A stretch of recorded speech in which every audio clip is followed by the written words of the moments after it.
Just when you thought that the Sixers drama couldn't get worse, James Harden says this. He's a liar, and I will never be a part of an organization that he's a part of. Let me say that again. Daryl Morey is a liar, and I will never be a part of an organization that he's a part of. Thank you, man. So, yeah, that's a huge statement.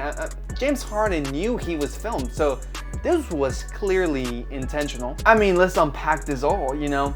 If you don't know who Daryl Morey is kind of responsible for the emergence and superstardom James Harden has had.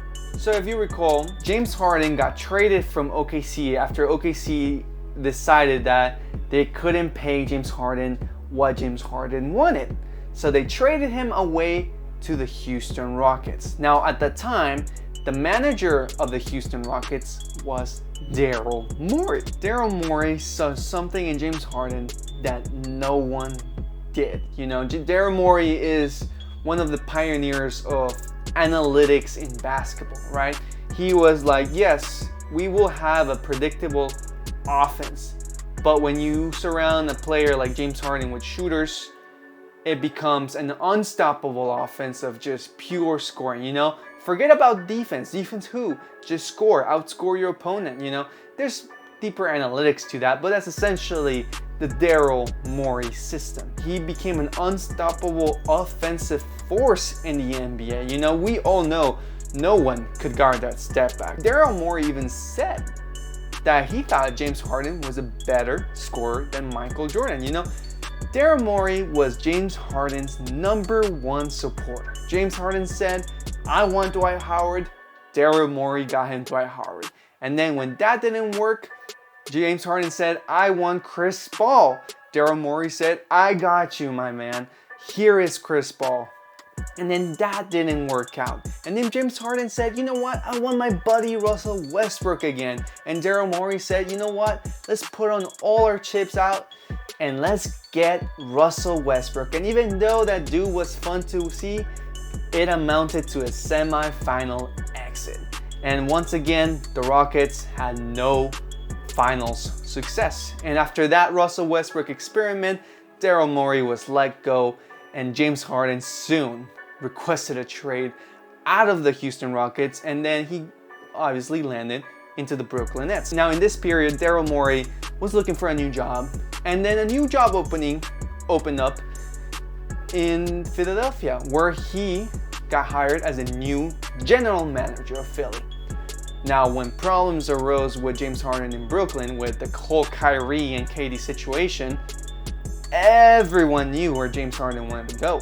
He wanted to go back to his old pal, the guy who was not responsible for his superstardom, but definitely played a huge factor in his emergence and impact as a player, Daryl Morey.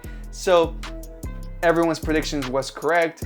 The whole Ben Simmons drama happened, and soon after, James Harden got traded to the Philadelphia Sixers. Before the season, James Harden was eligible to be a free agent. He could have taken a max deal, but he said no to it, and instead took a $15 million pay cut because there was a handshake deal with Daryl Morey. Daryl Morey said, hey, what's up, man? I might need some extra cash so we can build a true contender, but I promise you that after this year, I will get you that max. James Harden took a pay cut, a $15 million pay cut, and then they got players like PJ Tucker and others to make that team have more depth and more versatility. Now, I honestly think the Sixers did get somewhat better compared to last year, but you know, they still couldn't close it out. So now we go into free agency, and then, you know, James Harden is like, I'm ready for my max. I'm ready for my max contract. And Daryl Morey says, you know what? Actually, I can't give you that. Sorry, no can do. So James Harden's like, dude, you promised. What's going on? So Daryl Morey's like, my bad, buddy. Can't give it to you just like that. So how about you opt in into your player option, and then I'll find you a trade. That way, you play out this year, earn your money, and then you have the chance to have a max deal somewhere else. And James Harden was like, okay, get me to the Clippers. So Daryl Morey's like, you know what? You're my buddy. I got you. But apparently that's not what ended up happening.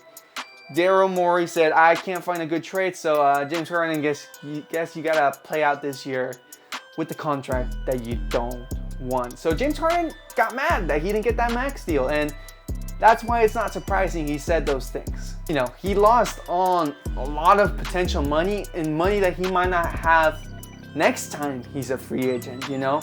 He's getting older, his value is diminishing. This was his chance to cash in one last time, maybe.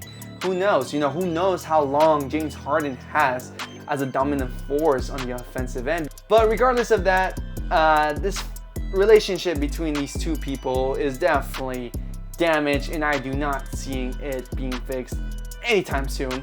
So who knows how this will play out, because Daryl Morey is a very stubborn guy. He doesn't care who you are.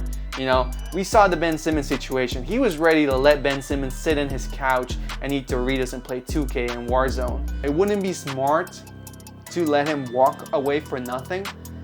But also, I know Daryl Morey knows teams will get desperate for a James Harden trade. So who knows? Maybe James Harden will show up in the fat suit again at training camp, force another trade, because that's one of the things he's always consistent at, you know? He sometimes may be inconsistent in playoff time. He may not play defense, but he surely knows how to get a trade done.